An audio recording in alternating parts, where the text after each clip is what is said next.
welcome back to another episode of Handloader TV.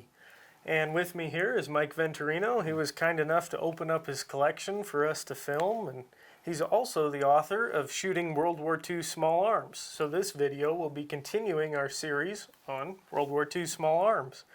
And we've got three beautiful examples of German pistols, right, Mike? That's right. These were all issued to the German Wehrmacht in World War II.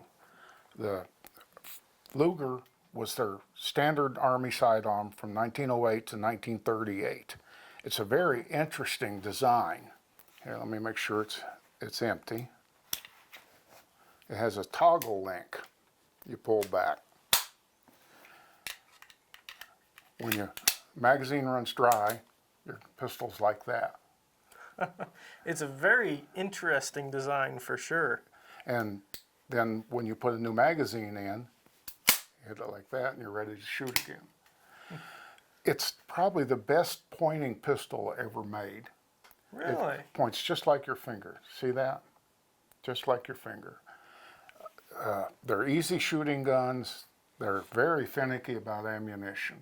Oh, okay. That's good to know.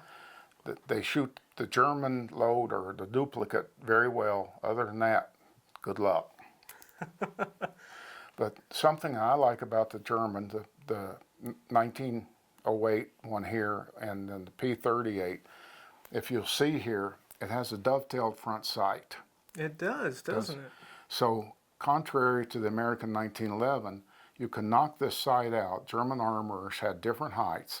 You can zero this gun for elevation. You can move the sight for windage. So there was no excuse for the gun not to be pointed to zero. Wow. That's very, very cool. As you can tell from looking at this, they're extremely well made. And an interesting fact is that there was never a Luger factory. Huh. Lugers were always made in other factories. The Luger name came from the designer Georg Luger, but there was never a factory. Some were even made in England after World War I. Now, correct me if I'm wrong too, didn't the U.S. Army kind of tinker with the Luger as well? Yes, the German firm actually made some prototypes in 45 ACP and submitted them to the U.S. government. I don't know why they didn't accept them, but it's probably a good thing. Probably a good thing, huh? What makes you say that? Well, if we'd been relying on anything from Germany when World War I broke out, we would have been out of luck. That's a very good point. By this time in German production, they didn't put makers' names on them. They put codes. S42, which I'm sure is Mauser, and this gun was made in 1938. Okay. And then the next gun that came after the Luger was the P38, designed by Walther. A lot of people think this looks like a Luger a lot, but it's a completely different mechanism. For instance, the magazine comes out with, you have to use a thumb to pull it out. Heel magazine catch? That's right. And there's sling swivel, or not sling swivel, pistol. Lanyard? Lanyard swivel there, Yeah, thank you.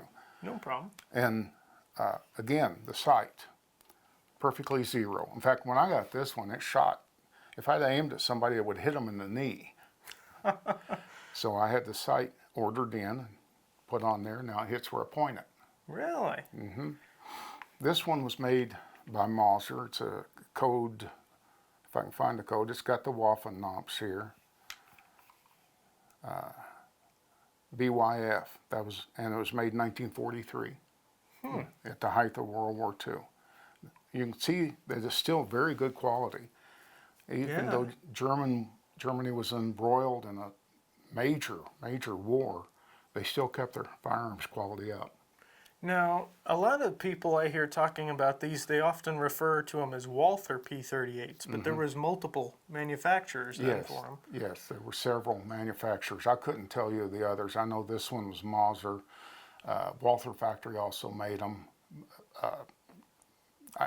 I'm sure there was another manufacturer, but I'm hard-pressed to tell you who it is. Okay. But these were very good guns. And it was also revolutionary for a handgun at that time.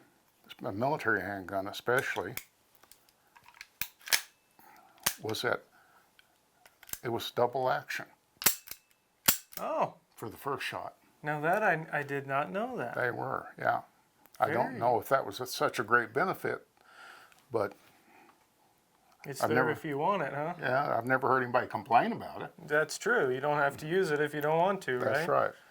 And then this was seen in much fewer numbers than these two in the German Army hands. This is a FN P35 high power. Huh. And was made by the Belgian company, 1940 to 1944, sometime in between then. I don't know exactly when. It has Nazi markings on it, meaning it was accepted by the Nazis and issued to their forces. Wow. And in my opinion, this is probably the best handgun of World War II. Now, being a fan of the 1911, people are going to cuss and scream and yell, but think about it. This was a nice gun, and it held 13 rounds. Yeah, that's a big advantage. That's a big advantage, especially if there's a human wave of Russians coming at you. Yeah. Yeah. So, And 9mm it's a good cartridge. I mean, they've been using 9mm since 1908, 1906, yeah. 1906 for their Navy. Wow. And you can tell this gun is still made to beautiful quality conditions. Yeah, nice. It's blued. It looks like, huh? Yeah, it's blued. This is blued. This is very beautifully blued. Yeah. This is a little duller, but it's still blued. Oh, really? Yeah, the Germans were proud of their arms manufacturing. That makes sense. So when it comes to care, I'm sure, is there any special considerations? I mean, the Luger being such a unique firearm, is there anything special or? Yeah, you better know how to take one down, Okay. or you won't get it back together. That's good to know. I have to have a manual with me to take it down, or I'll screw something up. Yeah, there's a takedown tool that's very effective with these two. I've got one for another Luger I've got. It works on this one. P38s are far more simple. The slide comes off, kind of like a 1911. This is more simple. You know, it was basically designed by John Browning and finished by an engineer in Belgium, so it's not overly complicated. Just use regular gun cleaning procedures with them once you get them apart. Okay. Now, with them all being 9mm, I'm sure you have a load that probably works good in all three, right? I do. This thing, like I said, is very finicky about its ammunition. Okay. If you put in military surplus ammunition from the United States, or I've got some from Finland, it works perfectly with them. You put in many many different commercial loads do not shoot well in them. Really? I mean, they excuse me, they don't function well. They'll jam a lot. I've never had this thing jam at all, and I've never had this one jam. Okay. So what's the load data for your load for that Luger? As you might have guessed, I use the same one I used for my 9mm submachine guns. Okay. 4.4 of Winchester 231, 115 grain full metal jacket bullet. I have shot cast bullets in them, but these things are so finicky with cast bullets, I don't waste the time with them most of the time. Okay, so you stick to a full metal jacket. I do most of the time. I've toyed with it a bunch, and they're just very finicky. Okay. You know, I'd rather spend my time shooting than trying to get them to shoot. That sounds very practical. Yeah. What do you say we go ahead and take these three out to the range and do a little shooting with them ourselves? I think that'll be a good idea. Great. All right, so we're out here on the range now. We've got a target at about 20 yards. Got some steel plates down there. And we've got 3 German sidearms. We've got a P08 Luger. P38 Walther designed, Okay. and this was a FN X Browning high wall. It was called P35, P35, high power. high power. Right. Well, they John Browning did make a high wall, you know it. He did. He sure did, didn't he? I'm excused for that. Oh, for sure. Yeah. All right, so we'll start out with the Luger. I'll shoot 4, and then I'll pass it off to you. Sounds good. Now, don't let me get carried away and shoot 5 on you. Oh, I don't think I get real upset. All right, magazine in. And this really nifty little toggle lock, right? Pull it all the way back and let her fly. All right, let's go for that one on the right.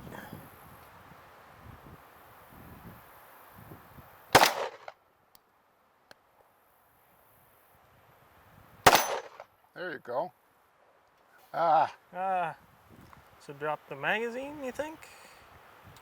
Yeah, drop the mag, then pop that out. Okay. Put that guy back in.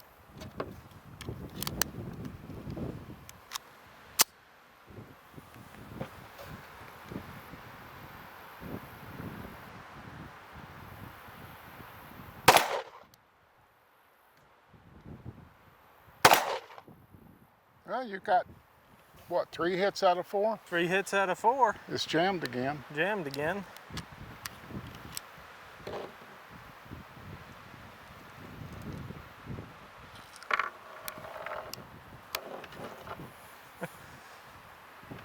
Like I said, Lugers are notoriously finicky about ammunition. Yeah, the stuff we're shooting right now is Finnish military surplus. Oh, okay. Not German. It's got to be German or it won't shoot, huh? I think it tends to be that way. By the way, that's a loaded chamber indicator. When this is sticking up, you know you have a round in the chamber. Oh no, that's pretty neat. It is. Let's see if I can do what you did. All right. Little high on that one. It's doing it for me too. I guess that's one way to prevent your enemies from using your captured weapons, huh? Boy, it's an extremely annoying way.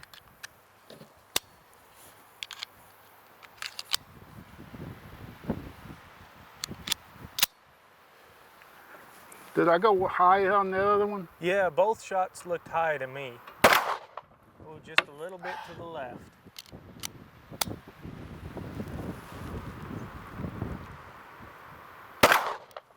Right underneath it. You were walking them in. You had more ammo, you'd have hit it. Yeah. It's disconcerting when you don't know if it's going to jam or not. True, very true. All right, Mike, so we've shot the Luger with mixed success. But they were very sought after by the Americans, taking them home and stuff. You know, they really are a neat pistol. So now we've got a P35 for me. A P38. So you shoot 5, I'll shoot 5, then we'll swap. Sounds like a plan to me. Okay. We'll go for that dueling tree, huh? Okay, whatever you want.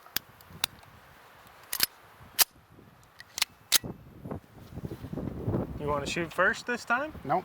Okay.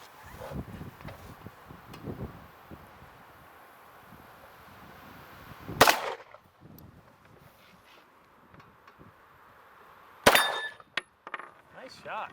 Did I hit it? You hit it. I heard it ting. Okay.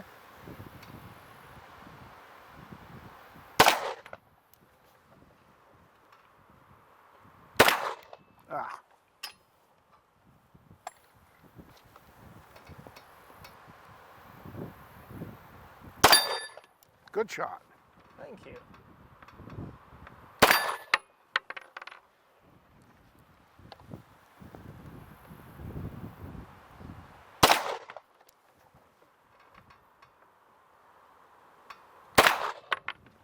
I'm not doing so great. Not me neither.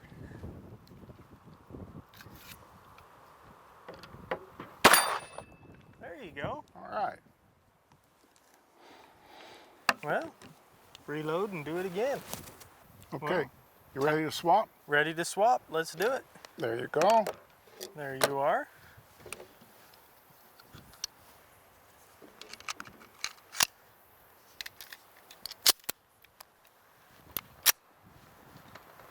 All right. You Me go first. Okay.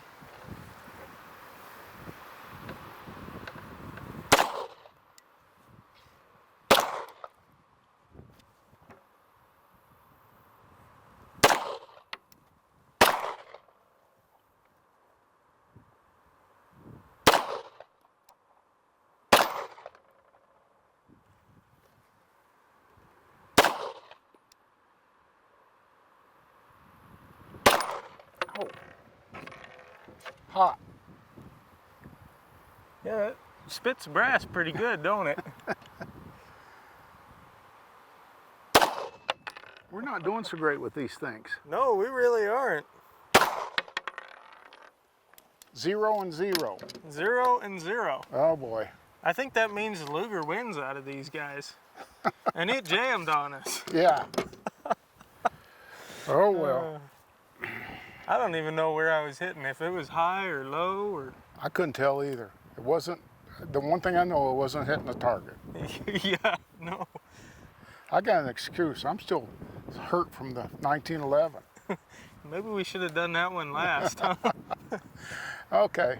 So we're back on the range now after spending a little bit of time with the German guns, and we figured we'd give this Luger another chance, huh? One more chance. One more chance. So what do you say, Mike? We'll take this new ammo and see what we can do with it, huh? You shoot 5 first. All right.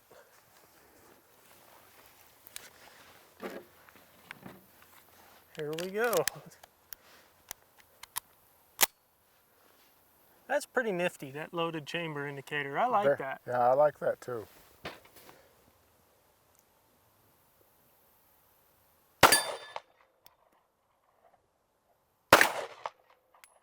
Jammed. Jammed. Can you believe that?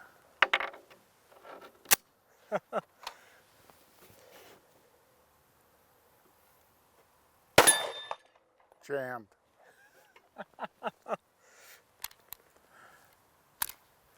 Let's try something. How many rounds left in there? Well, that was the last one. Here, put 2 or 3 in. Don't put your elbows on the table.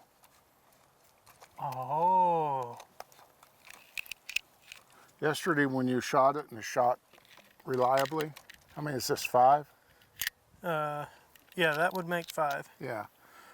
Just sit like this and Okay. try it.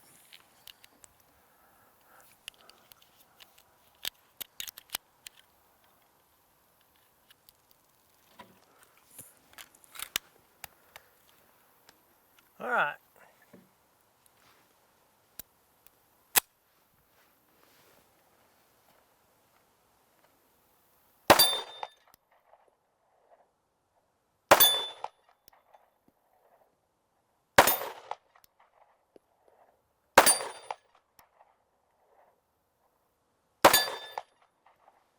Bingo. Well, I'll be darned.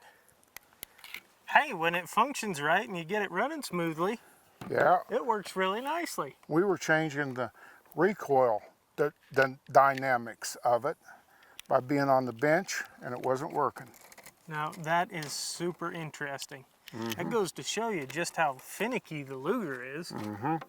The other ammo is just perfectly fine. We just were using it wrong. User error. Or maybe designer error. You can shoot it, but you can't put your elbows on the table. You gotta let the gun recoil. Gotta let it recoil. Isn't that something? That is something. That's really neat, though. That is really neat that we figured that out. It is. I figured it out. You did. You I figured pointed it that out. I never would have thought that, Mike. I'd have been cussing at it and going, this thing's a piece of junk. It don't work. Okay, here we go. All right.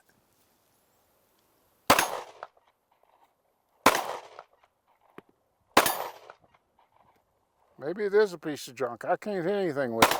Well, you hit the one before that shot. There you go. There. At least I hit something. Yeah, you hit twice. I heard 2 dings, so not too bad, Mike. Not too bad. Well, we learned something. We sure did learn something. Very interesting. I mean, I've heard of Lugers being finicky and stuff like that, but I never would have thought that in all my time. taking a rest with your elbows and it quits working. So probably if you were to try and rest this gun on anything, a sandbag rest, or it probably wouldn't function. I have serious doubts about it functioning then. It's, like we said, they have a reputation for being ammo finicky, and we've proven that this week. Yeah, I think so, definitely. Yeah. But we also did pretty good, and we got some hits out of there, which kind of redeems the German sidearms a little bit, I think. We still did worse with them. We proved ourselves good Americans. Yeah, there you go. That's a good way to look at it. I like that perspective. So we're back in the vault now, and we fired 13 different handguns while out on the range for this whole series. And we thought we'd go ahead and talk about all of them at once at the end of each of these videos. But we'll have individual videos talking about each of these firearms you see here on the table. So be sure to keep an eye out for those. And we did a lot of shooting and a lot of testing with these guys. So I don't even know where to start, Mike. What do you think? I know where to start. I'm a red-blooded American, and that Smith & Wesson 45 is my favorite. I hit better with it. I felt better with it. This would be a good second, the 455 Smith & Wesson. Okay. I can tell you which one I like the least. This little Japanese double action only oddball revolver. I'd have to agree with you on that one. I think we actually managed to hit the target once, each of us, but yeah. I think that might have been a little bit of a luck factor. Well, we had rotating paddles, and we both hit them once, but they didn't rotate. No, they didn't move very much at all. But there was some pretty interesting ones, too. Like, I was really surprised. I shot really well with the 1917 Smith & Wesson revolver. Mm-hmm. But then when we swapped over to the Colt, I don't know if I even hit one with the Colt. That Smith & Wesson just felt better in my hand compared to the Colt. Well, the people in 1917 must have had bigger hands than me, because my hand will not reach that trigger for double action shooting. I can do it, but just barely. Really? Yeah. The Smith & Wesson, I can handle that easy. That kind of makes sense, because I had trouble with that too. Reaching the trigger was tough. I was shooting at single action, and I still couldn't hit anything. Well, it's blasphemy, but as usual, the 1911 bit me. I got the wound from it. They're a wonderful gun, but I have to put a Band-Aid on before I shoot them, and I forgot to do that. Yeah, I think the 1911 got me too. That little bit longer hammer there compared to a lot of the more modern 1911s you see today. But still, overall, I really like it, and it shot pretty well for me, if I remember correctly. The 38 Smith & Wesson, we did good with it too. We did. We did very good with that. Both of us, yes.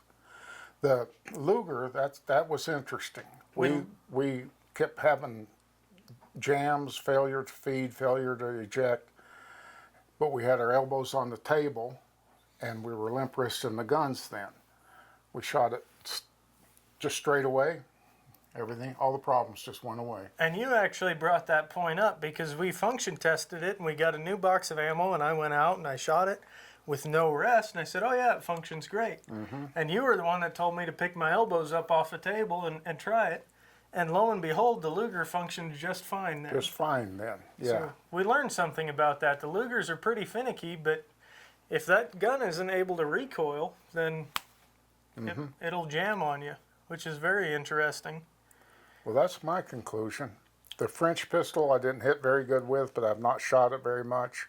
It functioned well.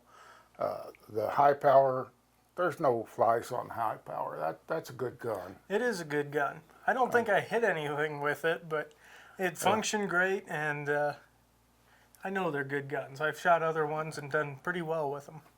The P38 is a good gun. I like it. But just give me the revolvers. I'm old. I want revolvers. Except for the 1911. Now, what about that Nambu over there on the very end? Well, it was just like what we said. The magazine's hard to pull out when it's empty. Then the bolt falls forward. Then you got to retract the bolt again when you put a new magazine in. It's a joke. It's pretty surprising to me that that's what they issued. I mean, and as I told you, they issued these with a spare firing pin. because they break so much. Yes. Which is very interesting. Yes. It's No wonder they surprising. gave their officers swords. And then the Webley, we did okay with that, I think. We did. It's still ugly. I don't care how good I could shoot with it. I'd look at that and say, that's ugly. But it was a lot of fun. I must admit, I had a blast getting to shoot all these different firearms. We've got tons of other videos on World War II small arms. They're in the works. They'll be edited, and you guys will get to see individual videos on this and all kinds of other stuff. And we barely scratched the surface when it comes to information on these things. This is just a real small tidbit. So make sure you guys go ahead and check out Mike's book, Shooting World War II Small Arms, and you can learn about each one of these individually, all the loads you've put through it and all that stuff. So Mike, I got to thank you very much for letting us come out here and shoot your wonderful collection. It's been a dream come true for me. You'll always be welcome here, Jeremiah. I appreciate that. Thank you. And then I'd also like to thank Ted Tompkins. He's our official gopher. He was driving around spray painting targets for us and grabbing the guns we needed and the ammunition and just even the food, whatever else we need. So a special thanks for Ted. He was too ugly. We didn't put him in front of the camera. We couldn't put him in front of the camera. We tried a couple times, but it didn't work. No, he ran every time we got the He camera. ran. Yeah. He knew better. And then I'd also like to thank Chris Downs and Don Polachek for making this all possible. Chris is the cameraman. He does all the great angles and shots you see. And then Don Polachek, he's the owner of Wolf Publishing and the director. So thank you guys for watching this video. We hope you enjoyed it, and we hope you saw it for what it was. Two guys teaching each other how to, well, Mike's teaching me all about these guns and how to shoot. And we just had a whole lot of fun doing this. Yeah. So thank you for watching. We hope if you like this video, you give it a thumbs up. And don't forget to subscribe and hit that bell icon so you're notified when we post our next video, because you won't want to miss out on this series. And as always, if you have any questions or comments, feel free to leave those in the comment section below. And I'll do my best to respond to each one of those. Thanks, and we'll catch you in the next episode.